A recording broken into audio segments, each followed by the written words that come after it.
Hello student, ये बाल शिक्षण का हम तीसरा प्रैक्टिस सेट लगा रहे हैं। अगर आपको इसका पीडीएफ चाहिए तो आप हमारे टेलीग्राम चैनल में जाकर के आंसर सहित इसको डाउनलोड कर सकते हैं। लेकिन पहला प्रश्न देखने से पहले ये जो प्रश्न आपकी स्क्रीन में आ रहा है इसका उत्तर मुझे कमेंट सेक्शन में ज़रूर दें, क्योंकि आजकल व्यापम इसी आधार पे प्रश्न पूछता है, तार्किक आधार पे, जहाँ पर आपका तर्क शक्ति को जरूर परखता है व्यापम। तो अब इसके बाद हम देख लेते हैं पहला प्रश्न। पहला प्रश्न क्या बोलता है, इस विचार को कि विकास के किसी भी पड़ाव पर कोई भी वस्तु सिखाई जा सकती है किस वैज्ञानिक ने दिया था। तो देखिए ऑप्शन के अकॉर्डिंग ब्रूनर ने, ऑप्शन नंबर सी यहाँ पर करेक्ट रहेगा, ब्रूनर ने जो है इस कॉन्सेप्ट को प्रपोज किया था। अगला प्रश्न देखिए, निम्नलिखित में से कौन सी रक्षात्मक प्रक्रिया नहीं है। देखिए नहीं बोला है, यहीं पे कई लोग है या नहीं है में कंफ्यूज हो जाते हैं, हर बार मैं बोलता हूँ और हर वीडियो में बोलता हूँ। तो ऑप्शन देखते हैं, ऑप्शन ए सहचर्यता, ऑप्शन बी प्रतिगमन, ऑप्शन सी प्रतिपूर्ति, ऑप्शन डी उत्तरदायीकरण। तो देखिए यहाँ का जो करेक्ट आंसर हो जाएगा ऑप्शन नंबर ए हो जाएगा, सहचर्यता। अगला प्रश्न देखिए, मुझे 1 दर्जन स्वस्थ बच्चे दीजिए, मैं उन्हें डॉक्टर, जज, अध्यापक, भिखमंगे और यहाँ तक कि मैं उन्हें चोर भी बना सकता हूँ। यह कथन किसका है। तो याद रखिए यह जो कथन है जेबी वॉटसन का दिया हुआ है। इसके अलावा अगला प्रश्न देखिए, इसमें मैंने ऑलमोस्ट जो है साइंटिस्ट से रिलेटेड क्वेश्चन को शामिल किया है। टोटल हम 90 प्रश्न लगाएंगे, जिसमें से लगभग 15 प्रश्न आपके आगामी एग्जाम में पूछे जाने गारंटी हैं। चौथा प्रश्न देखिए, निम्नलिखित में से क्या उत्तम उपलब्धि परीक्षण की विशेषता नहीं है। ठीक, अब नहीं है पूछा है तो यहाँ पर हम ऑप्शन पढ़ लेते हैं।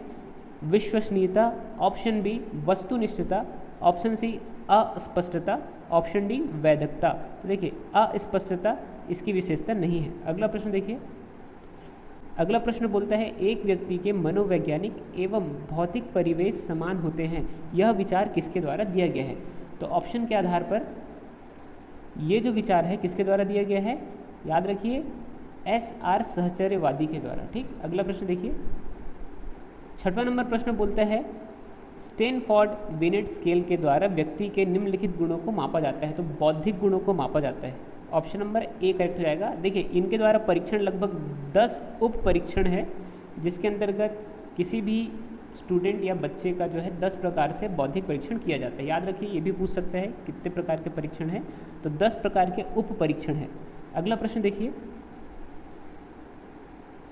किसके अनुसार शिक्षा मनोविज्ञान व्यक्ति के जन्म से लेकर वृद्धावस्था तक सीखने से संबंधित अनुभवों का वर्णन और व्याख्या करता है।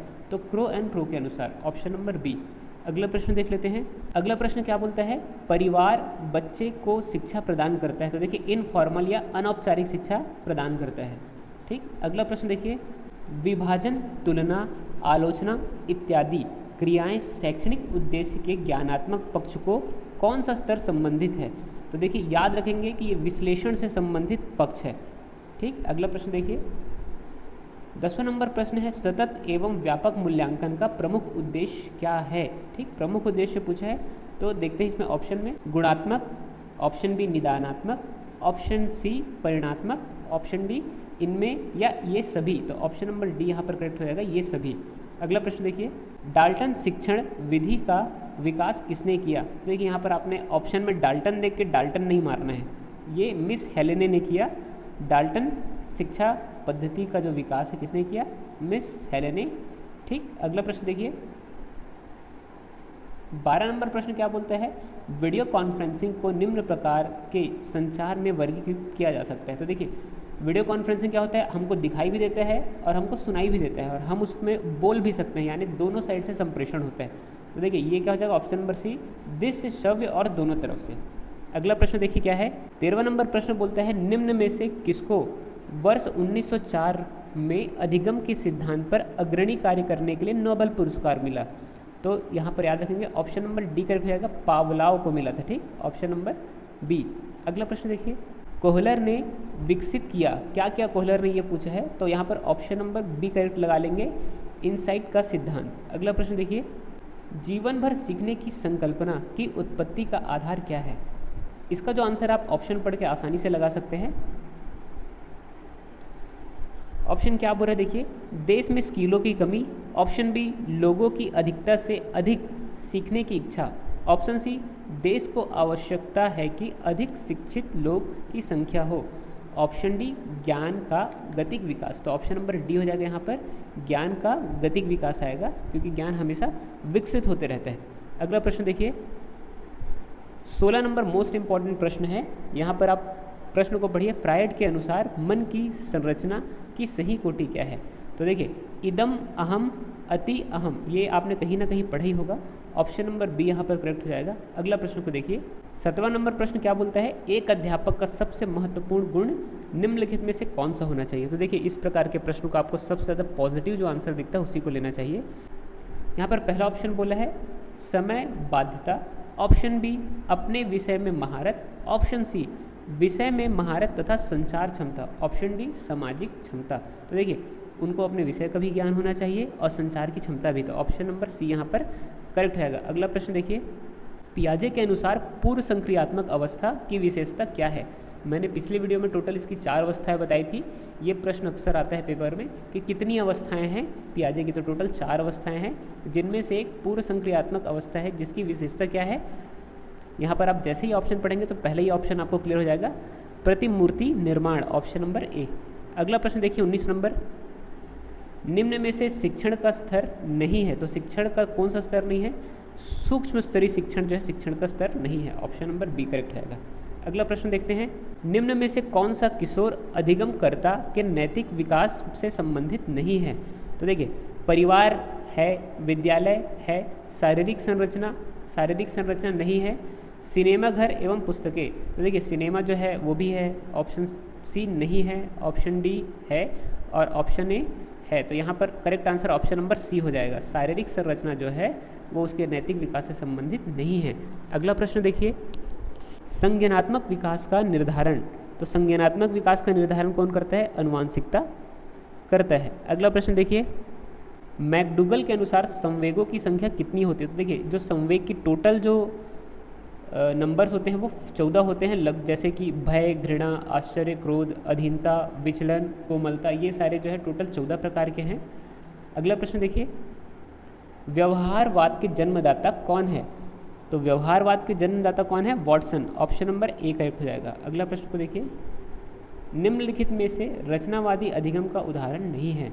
तो रचनावादी जो अधिगम है वो ऑप्शन आप पढ़ेंगे तो आपको एक ही बार में क्लियर हो जाएगा। देखिए, ऑप्शन ए है प्रयोग धार्मिकता, ऑप्शन बी क्षेत्र भ्रमण, ऑप्शन सी कक्षा कक्ष वार्ता, ऑप्शन डी पाठ्य पुस्तक अध्ययन। तो पाठ्य पुस्तक नहीं है। अगला प्रश्न देखिए, संप्रेषण चक्र का सही स्वरूप कौन सा है? तो संप्रेषण चक्र का सही स्वरूप कहने का मतलब है कि ऑप्शन के आधार में आपको समझाने की कोशिश करता हूँ। देखिए, सबसे पहले कोई प्रेषक है जो अपनी बात कहता है और वो संदेश के फॉर्म में जाता है और किसी ग्राही के पास जाता है। ठीक, ग्राही के पास जाने के बाद वो उसकी प्रतिपुष्टि करता है, यानी इस कहाँ तक सही है कहाँ तक गलत है। तो इसका ऑप्शन नंबर ए करेक्ट रहेगा। ठीक, अगला प्रश्न देखिए, निम्नलिखित में से कौन सा कथन सही नहीं है? ठीक, सही नहीं है पूछा है, तो ये कथन को हम पढ़ के देखते हैं। तो पहला कथन है, जो अध्यापक यह विश्वास करता है कि विकास प्रकृति की वजह से होता है वह अनुभव प्रदान करने में महत्व नहीं देता। ठीक, तो ये सही है क्योंकि प्रकृति के द्वारा ही होता है। दूसरा क्या है, प्रारंभिक अनुभव महत्वपूर्ण होता है और अध्यापक का हस्तक्षेप भी महत्वपूर्ण होता है, ये भी करेक्ट है। अगला देखिए, प्रारंभिक जीवन की नकारात्मक घटनाओं के प्रभाव से कोई भी अध्यापक बचाव नहीं कर सकता। देखिए, यही गलत है क्योंकि अध्यापक जो है कहीं ना कहीं बचाव कर सकता है, किसी भी प्रकार की नकारात्मक भावना या फिर किसी प्रकार की नकारात्मक घटनाएं होती हैं उससे। ठीक, अगला प्रश्न देखते हैं। 27 नंबर प्रश्न क्या बोला है, निम्नलिखित में से कौन सी विशेषता परिपक्वता को अधिगम से अलग करती है? तो इस प्रश्न का correct answer option number A हो जाएगा, यह स्वाभाविक प्रक्रिया है। ठीक, अगला प्रश्न देख लेते हैं। तो 28 नंबर प्रश्न क्या बोलता है, निम्नलिखित में से कौन सा कथन विकास से संबंधित नहीं है? फिर याद रखेंगे, नहीं है आगे है, तो विकास से संबंधित कौन सा नहीं है? विकास प्रतिमानों के कुछ निश्चित विशेषताओं की भविष्यवाणी की जा सकती है, ऑफकोर्स की जा सकती है। ठीक, अगला देखिए, ऑप्शन विकास का उद्देश्य वंशानुगत क्षमता का विकास करना है, तो ये भी करेक्ट है। ठीक, नहीं पूछा उसको हमको देखना है। ठीक है, अब ऑप्शन सी देखते हैं, विकास के विभिन्न क्षेत्रों में संभाव्य खतरे नहीं होते। देखिए हर जगह खतरे होते हैं, तो ये जो है यही करेक्ट आंसर आएगा। ठीक है, अगला प्रश्न देखिए, दल या गैंग का सदस्य होने से सामाजिक बाल्यावस्था से बेहतर होता है, निम्नलिखित में से कौन सा कथन इस विचार के विपरीत है। तो पढ़ करके देखते हैं। पहला विचार क्या बोलता है, वयस्कों पर निर्भर ना होकर सीखता है, करेक्ट है, एकदम करेक्ट। ऑप्शन बी है, जिम्मेदारियों को निभाना सीखता है, ये भी सही है। अपने समूहों के प्रति वफादार होना सीखता है, ये भी एकदम करेक्ट है। ऑप्शन डी क्या बोलता है, छोटी छोटी बातों पर झगड़ा करते हुए अपने गैंग के सदस्यों से लड़ाई मोल लेता है, तो ये यहाँ पर इसका करेक्ट आंसर आ जाएगा, ऑप्शन नंबर डी। और अगला जो प्रश्न है, इस प्रश्न को मैंने आपसे पूछा था, और अगर आपने सब ने इसका आंसर लगा लिया है तो मैं कमेंट बॉक्स में इसका आंसर क्लियर कर दूंगा। मिलते हैं नेक्स्ट वीडियो में, तब तक के लिए stay safe and peace out.